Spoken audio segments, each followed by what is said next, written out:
Turabasuhuje turabifuriza kugira ibihe byiza nshuti bakunze ba Kimeza TV. Reka tubahe ikaze mu makuru atandukanye ari kuvugwa hirya no hino ku isi. Tuyatangiriye kuri izi ngingo z'ingenzi. Perezida Paul Kagame yafashe mu mugongo Erdogan wa Turukiya. Ibihugu birenga 10 bipimisha mu Rwanda ibimenyetso bya gihanga. Polisi y'u Rwanda yarashe mu cyico abasore babiri baturutse Kasho bari bafungiwemo. Impungenge ku buryo amadini n'amatorero ategura abagiye gushinga urugo. Mu makuru y'imikino turagaruka ku wari umutoza w'Amavubi wamaze gutandukana na Ferwafa. Muri Repubulika ya Demokarasi ya Kongo abaturage bahunze inkambi ingabo za leta zashinzemo intwaro. Naho muri Uganda ubutumwa bwa General Muhoozi bwongeye kubyutsa impaka n'amakimbirane. Mu Burundi ho abasirikare barasiwe muri Kongo bari kwiyongera mu bitaro. Ni mu gihe Ubwongereza bugiye gusaba X gukuraho video yarebwe n'umwana w'umunyarwanda Axel Rudakubana mbere yo kwica bagenzi be batatu. Muri Leta Zunze Ubumwe za Amerika, Perezida Trump yateguje Uburusiya ibihano. Ni mu gihe Perezida w'Uburusiya Putin n'uw'Ubushinwa Jinping baganiriye ku birimo intambara yo muri Ukraine. Mu makuru y'imyidagaduro turagaruka kuri Chris Brown wajyanye Warner Bros mu nkiko. Ikaze mu makuru arambuye mugiye kugezwaho nanjye Kimenyi Kimeza. Perezida Paul Kagame yihanganishije mugenzi we Recep Tayyip Erdogan wa Turukiya nyuma y'inkongi y'umuriro ikomeye yibasiye igihugu cye igahitana abatari bake. Perezida Paul Kagame abinyujije ku rukuta rwe rwa X yavuze ko u Rwanda rwifatanyije n'imiryango y'ababuriye ababo muri iriya nkongi yibasiye imwe muri hoteli zo mu ntara ya Bori ndetse n'abandi bose yagizeho ingaruka. Yagize ati nihanganishije Perezida Recep Tayyip Erdogan n'abaturage ba Turukiya ku bw'itakara ry'ubuzima ribabaje bwatakarije mu nkongi yibasiye Sky Resort muri Bori. Twifatanije n'imiryango yabuze ababo n'abagizweho ingaruka n'aya makuba bose. Turanifuriza abakomeretse gukira. Kugeza ubu abantu 76 nibo byamenyekanye ko bahitanwe nayo, naho abandi benshi bakomeretse. Ibihugu birenga 10 bipimisha mu Rwanda ibimenyetso bya gihanga. Minisitiri w'Ubutabera akaba n'intumwa nkuru ya leta Dr Emmanuel Ugirashebuja yatangaje ko u Rwanda rutagikenera gupimisha ibizamini by'uturemangingo ndangasano bita ADN mu ndimi z'amahanga mu mahanga, ahubwo ko ubu rusigaye rutanga izo serivisi no ku bihugu birenga 10 byo muri Afurika. Yabitangarije inteko ishinga amategeko umutwe w'abadepite ku itariki 21 uku kwezi. Yavuze ko ikigo cy'u Rwanda cy'ibimenyetso bishingiye ku bumenyi n'ubuhanga bikoreshwa mu butabera Rwanda Forensic Institute cyatanze umusanzu ukomeye mu gutanga ibimenyetso bya gihanga byifashishwa mu butabera. Minisitiri Dr Ugirashebuja yemeza ko kitarajyaho imanza zajyaga zifata igihe kirekire cyane kugira ngo zikemuke kuko ibimenyetso bya gihanga byasabwaga n'urukiko, ibizamini byabyo byajyanwaga mu bihugu byo hanze bigatinda kuboneka. Byasaba iki ngo ukoresha ubwishingizi bwa mituweli yivurize mu mavuriro yigenga? Umuyobozi mukuru wa RSSB Regis Rugemanshuro yasobanuye ko gukorana n'amavuriro yigenga ku bwisungane mu kwivuza mituweli de sante bikiri ingorabahizi kubera ibiciro biri hejuru, ariko hari inyigo ziri gukorwa kugira ngo harebwe uko byakemurwa. Rugemanshuro yashimangiye ko intego nyamukuru ya mituweli de sante ari ugutanga serivisi nziza kandi zicunzwe neza ku buryo umutungo w'ikigega ukoreshwa neza. Yagize ati nubwo iki kigega kitaragira ubushobozi bwo kwishyura ibiciro by'amavuriro yigenga byose, hari intambwe zimwe zatewe nko kongera amavuriro yigenga yemera gukorana na mituweli ku giciro gito ndetse no kwinjizamo indwara zikenera ubuvuzi bwihariye nka kanseri no gusimbuza ingingo ndetse n'ibindi. Polisi y'u Rwanda yarashe mu cyico abasore babiri baturutse Kasho bari bafungiyemo.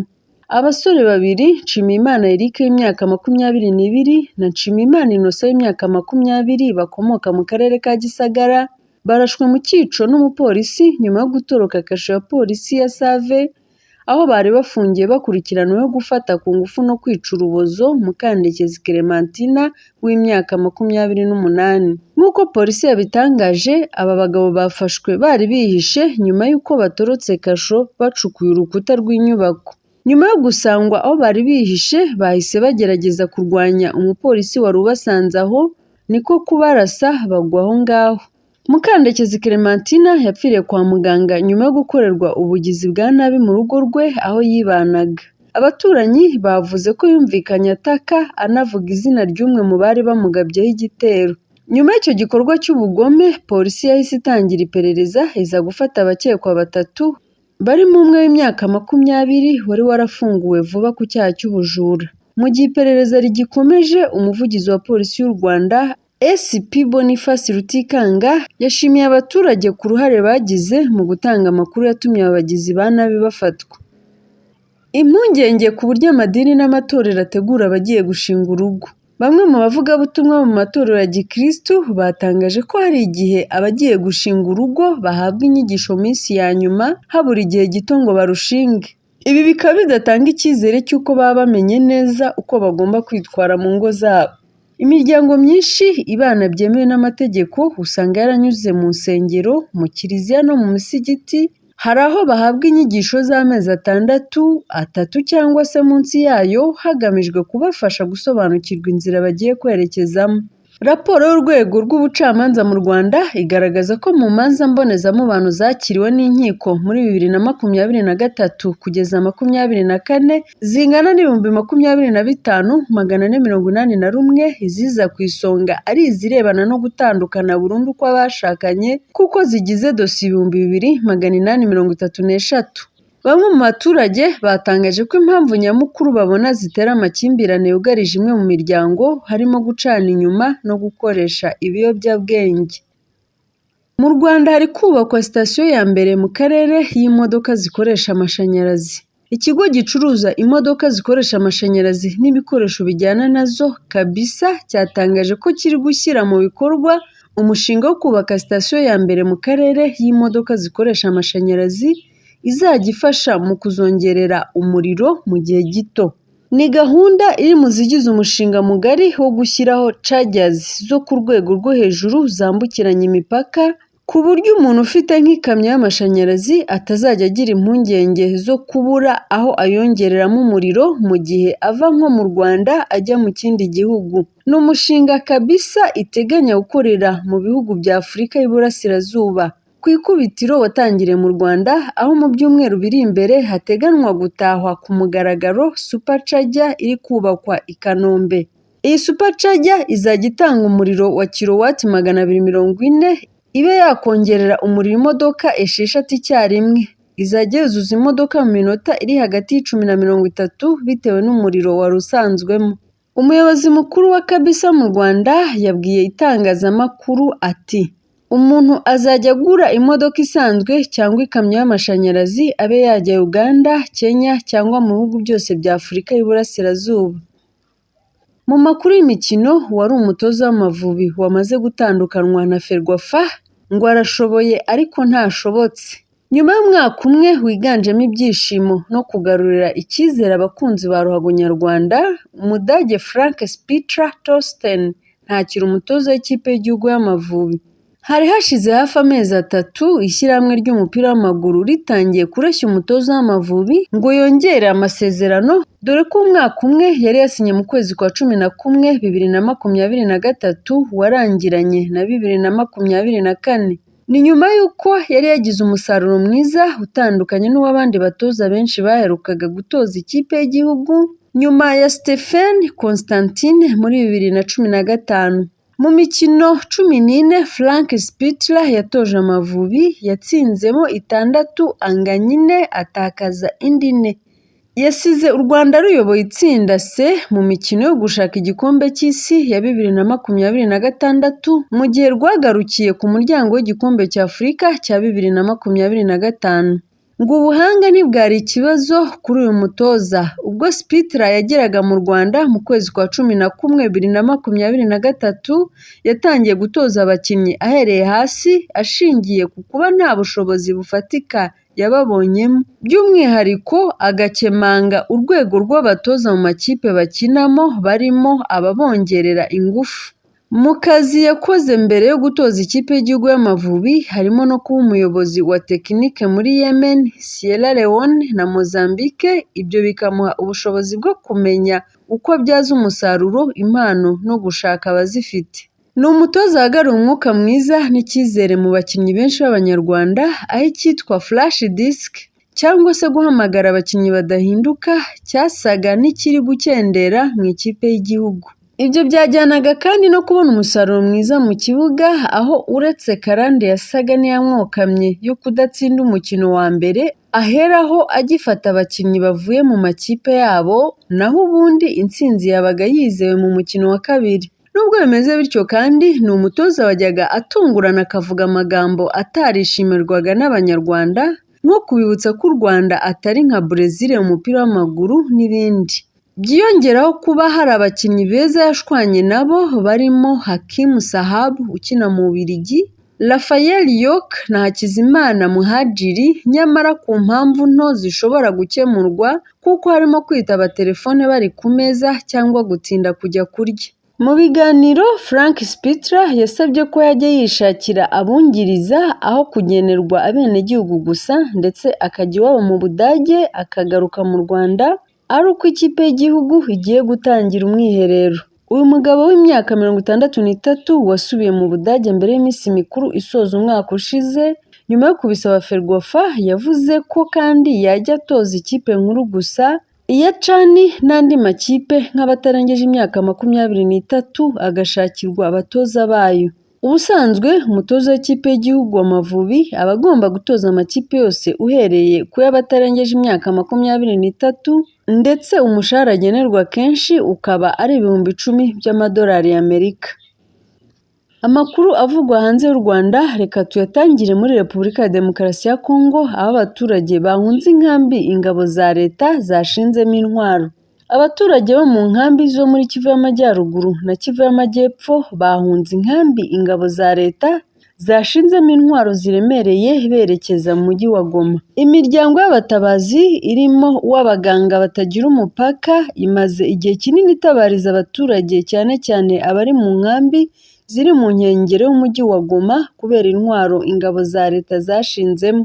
Iyi miryango yagaragaje ko gushyira intwaro muri izi nkambi ari ugushyira impunzi mu byago, kuko ari impungenge z'uko mu nkambi hashobora kugwa ibisasu mu gihe ingabo za leta zihanganye na M23.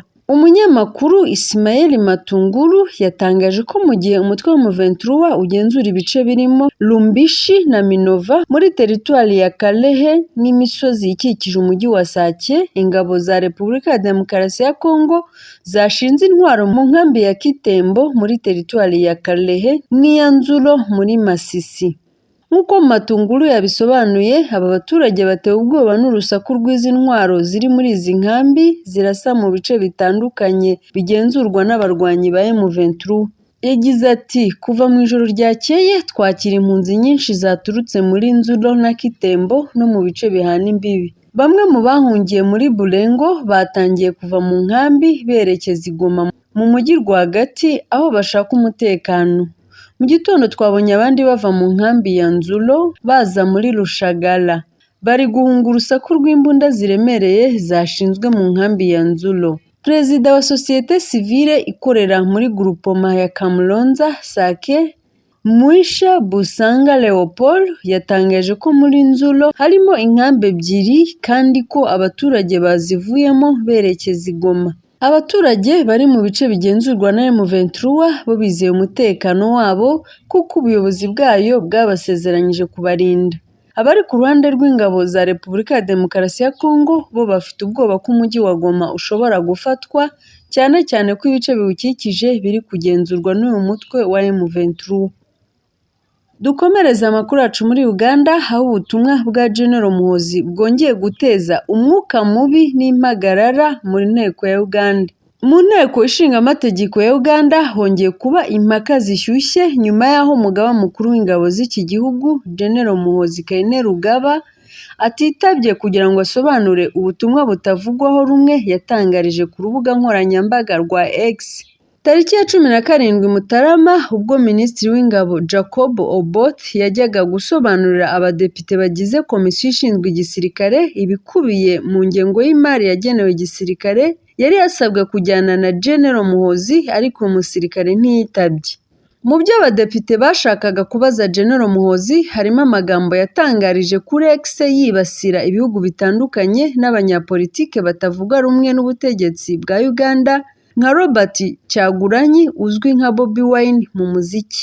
Nyuma y'aho Minisitiri Jacob abwiye abadepite ko General Muhoozi yamubwiye ko atazitaba, yasohowe mu cyumba cy'inteko asabwa kuzasubiraho tariki ya 20 uku kwezi ari kumwe n'uyu musirikare.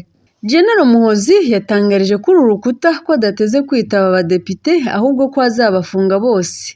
Ati ntabwo nzajya imbere y'aba badepite bagize inteko ishinga amategeko ahubwo bose nzabafunga.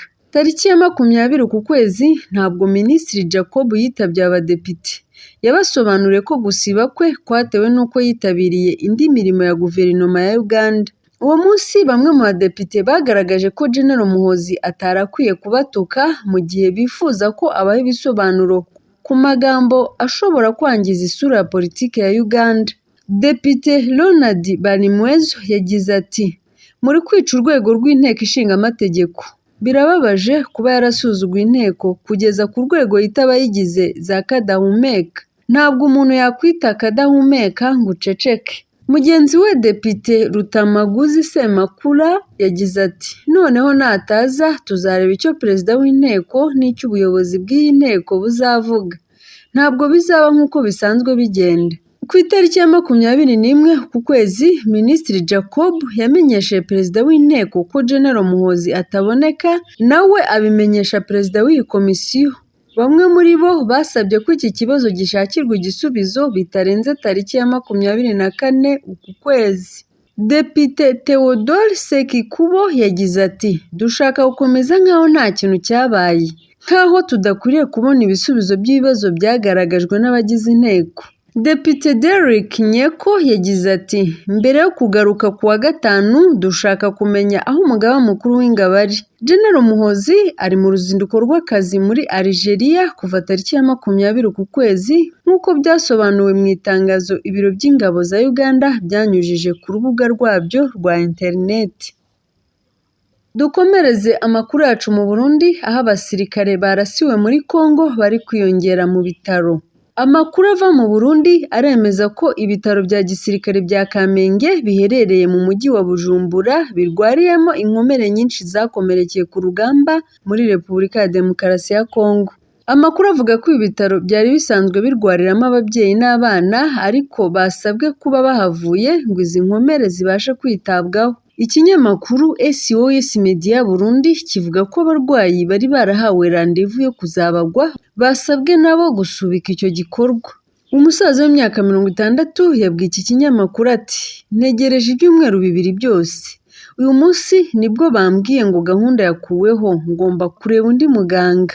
Umwe mu barwayi yavuze ko abasirikare barembye cyane kuko bari kuzanwa bakomeretse cyane umutwe, amaboko n'amaguru. Umusirikare nawe wakomeretse cyane yavuze ko hari n'abari barwariye mu ndembe kuko barashwe bikomeye na M23. Yagize ati ejo 2 muri twe boherejwe mu ndembe intensive care unit, twararashwe cyane ubwo twarwanaga n'umutwe wa M23. SOS Media Burundi ivuga ko kuva ibitaro byakubakwa aharwariraga ababyeyi n'abana bari munsi y'imyaka 15 hari kurwarira aba basirikare. Icyakora iki kinyamakuru kivuga ko kitabashije kumenya neza umubare w'inkomere zose ziri muri ibi bitaro. Gusa umwe mu baganga yavuze ko ku wa mbere w'iki cyumweru no ku wa kabiri buri munsi bakiraga abarwayi hagati ya 40 na 50.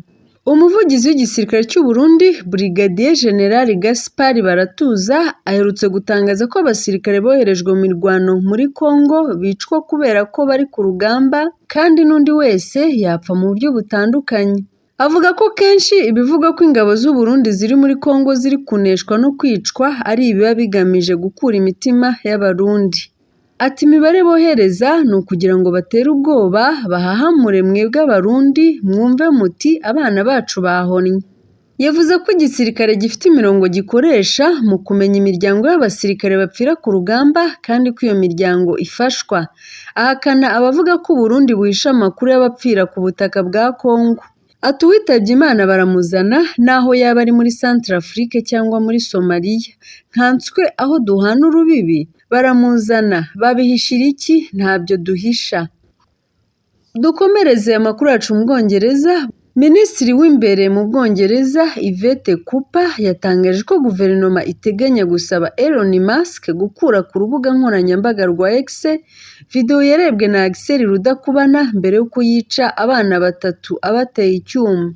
Rudakubana w'imyaka 18 y'amavuko yemereye urukiko rwa Liverpool ko yiciye abana batatu mu gace ka Southport tariki ya 29 ukwezi kwa karindwi 2024, agerageza no kwica abandi 10 barimo abana 8. Icyo gihe kandi Rudakubana rufite imyaka 17 y'amavuko yanafatanwe uburozi bwa Ricin n'inyandiko y'amasomo y'umutwe w'iterabwoba wa Al-Qaeda. Iyi nyandiko yatumye ashinjwa icyaha cy'iterabwoba. Ubushinjacyaha bwagaragaje ko mbere y'uko Rudakubana yica aba bana yari yabanje kureba video yakwirakwiye ku rubuga nkoranyambaga rwa X igaragaza umwana w'imyaka 16 y'amavuko atera ibyuma musenyeri wari mu rusengero muri Australia.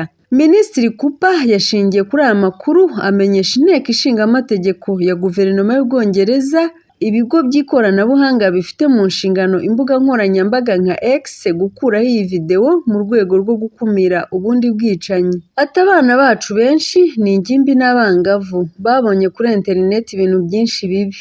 Ni urubuga rwo kuri internet ruri guhindura abana bacu intagondwa mu gihe ingamba zo kubungabunga umutekano wabo zirengagizwa. Minisitiri Cooper yemeje ko icyuma Rudakubana yicishije aba bana yakiguze muri Amazon kandi ko yiyemereye ko yakigendanye mu ruhame inshuro zirenga 10. Dukomereze amakuru yacu muri Leta Zunze Ubumwe za Amerika aho Perezida Trump yateguje Uburusiya ibihano. Perezida wa Leta Zunze Ubumwe za Amerika yavuze ko ashobora gufatira Uburusiya ibihano mu gihe bwakwanga kugirana ibiganiro na Ukraine bigamije guhagarika intambara.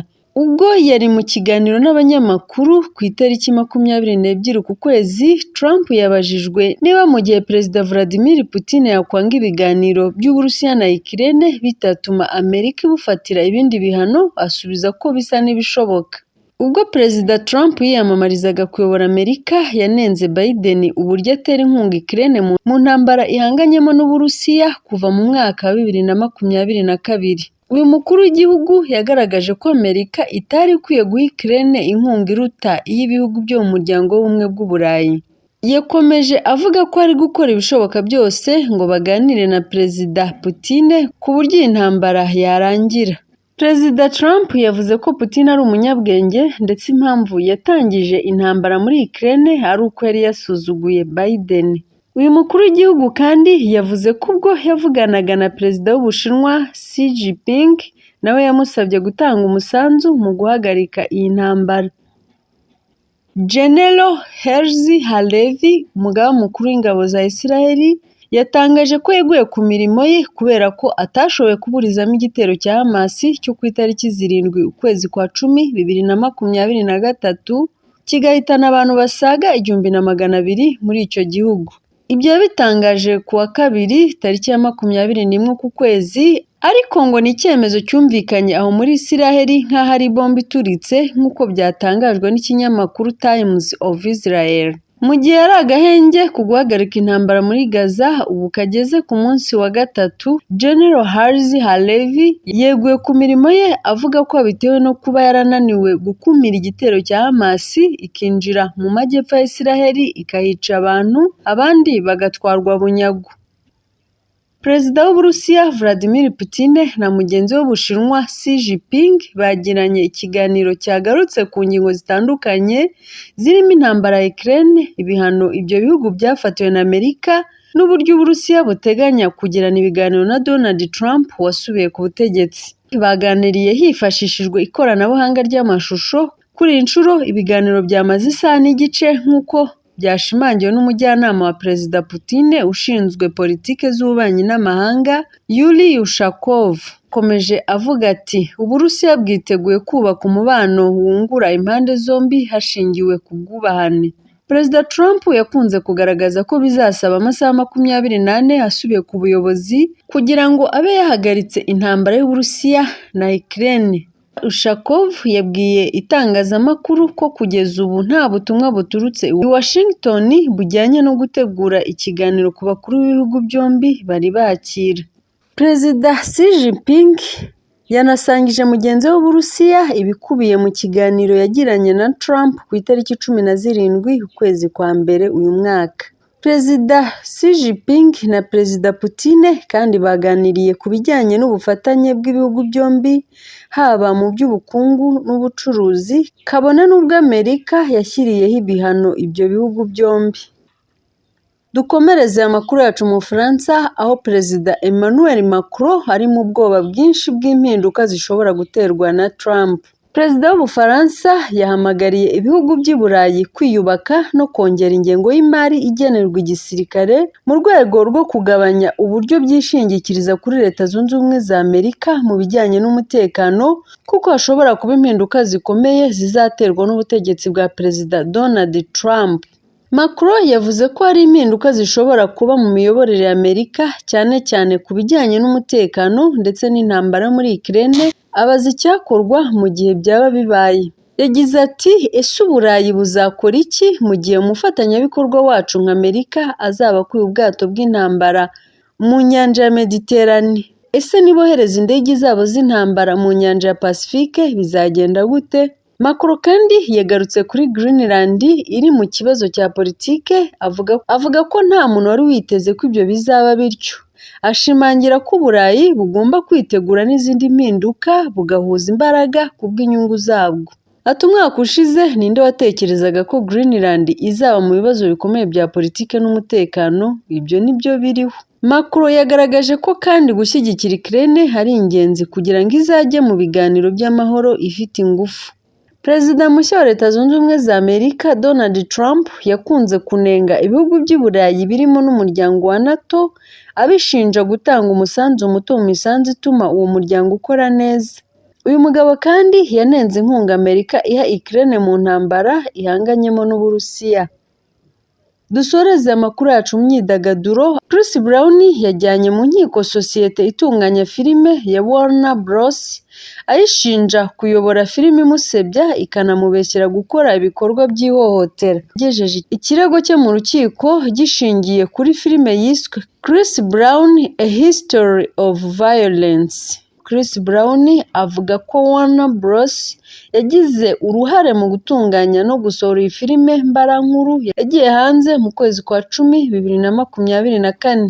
Yavuze ko kandi iyi filime yamugaragaje nk'umuntu uhohotera abagore, ndetse agaragaza ko ishingiye ku kirego cy'umugore wigeze kumushinja ihohotera, nyuma ikirego kigateshwa agaciro kuko ibikubiyemo byari ibinyoma. Yanakomeje avuga ko kuva iyi filime yasohoka, uretse kuba yaramwandurije izina ikanagira ingaruka mu bikorwa bye by'umuziki, yanagize ingaruka ku marangamutima ye, dore ko yababaye cyane bitewe no kuba yaragaragajwe nk'umuntu mubi.